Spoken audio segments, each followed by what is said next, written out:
Well, it's hard to believe, but we are less than 100 days now until the November general election, right around the corner.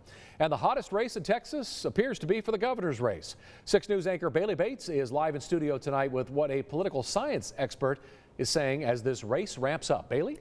Chris, experts believe it will be very close between incumbent Greg Abbott and Democratic candidate Beto O'Rourke, and it could come down to how they deliver on certain topics. As the 2022 Texas governor's race is tightening. Go Greg Abbott. Texans will be heading to the polls in less than 100 days. I think the election is going to be pretty close. Brandon Rottinghouse is a political science professor at the University of Houston.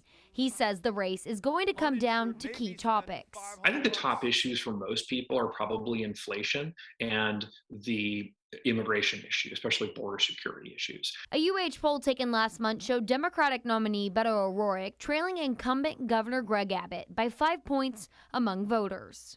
But Rottinghouse thinks if Democrats turn the focus to issues like the grid, gun control, and abortion, things could change. This is going to be a war of messaging. As Abbott and O'Rourke take two different styles of campaigning, those who turn to the polls will decide the fate of the Lone Star State. I think the numbers and enthusiasm we're seeing in 22 looks a lot like it did in 2018. That means your turnout is going to be basically at presidential levels. If that's the case, then Democrats are going to have a lot better shot because typically in those presidential years, the gap is a lot narrower and Democrats do a lot better.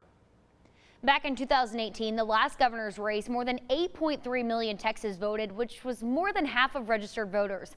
Election day is going to be Tuesday, November 8th, but the last day to register to vote is October 11th. So better get that done sooner rather than later. Chris? All right, Bailey Bates live in studio. That date will be here before you know it. All right, thank you, Bailey.